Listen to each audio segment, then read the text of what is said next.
Yeah, another big weekend for us. Heading on the road for Valpo you know playing a team that that's our guys. A lot of them are going back home, so exciting for them.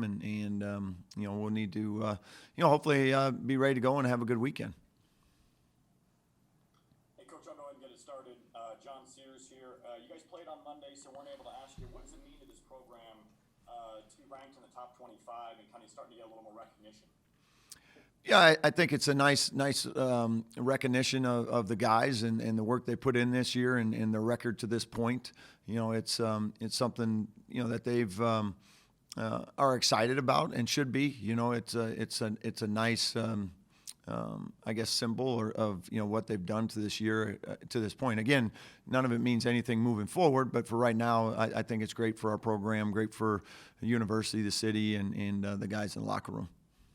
You guys are going to keep being asked about being undefeated and ranked and stuff. So how do you keep your guys kind of focused on that track of game by game? Because sometimes college kids, they can look at those things and kind of get a little excited about that. Yeah, we've actually been putting it out in front of them from day one. I mean, we've embraced it a little bit, and as more media attention has come their way, we've put it all out in front of them because it excites them. And right now, I think it's helping motivate them in a good way. And as long as they continue to make sure and channel everything properly, we'll continue to do so. Obviously, you need to keep winning, for those things to keep coming your way. But right now, I think it's created a level of excitement on the practice floor and carries over onto our game floor as well. One more thing from me, Coach. You've been on the road for a couple series now. What's the main challenge when you go on the road now? Because you're used to the limited fans now of both venues, but what's that challenge now when you go on the road? Yeah, we've kind of made it our challenge to have our bench make it like a home game. So it's I wouldn't say it's necessarily a challenge. It's just what we've kind of challenged our guys with. There's empty arenas right now. We have every opportunity to create as much environment as the other team does, even though they're at home. So that's kind of been our approach for these road games: is have a lot of fun with it and treat it like a home game. Cool. Thanks, Coach. Yep. Hey, Coach, Matthew Jude with Local 5 here in town.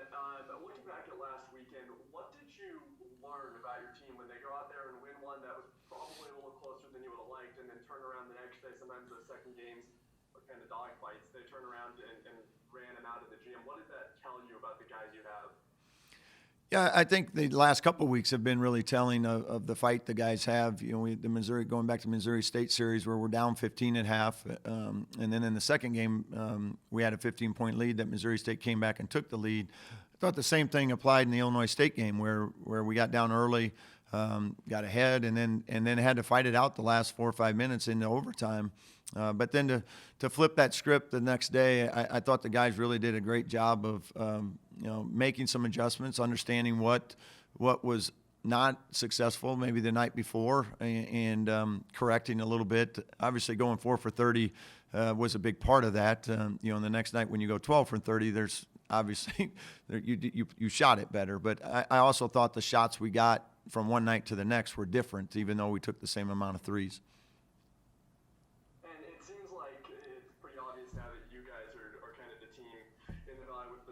On your back. How are the guys playing with that? I mean, they're still playing loose in practice, and going forward, how do you keep up what you've been doing? Yeah, we try to keep it loose with them and stuff, and make sure we're still having fun. I mean, because this is a blast. We're getting to play basketball in the middle of a pandemic, so it's we're taking it for what it is and enjoying the ride for as long as possible, and we'll just keep doing that. Last question about the pandemic. This last weekend, you had more fans there. It was only 1,000, give or take. Do the guys notice that? Does that make a difference when you've got at least some more people in the gym? Yeah, I think adding at least some fans. There's some noise that that is created. It's certainly not something that where you can't hear or anything like that, but it feels more normal. I know going even back to Missouri State, they had a band there, and all that just felt more like a game day. And for us, having some fans in the Knapp Center has been really good. It's been fun for the guys to get that opportunity to play in front of a few of our fans.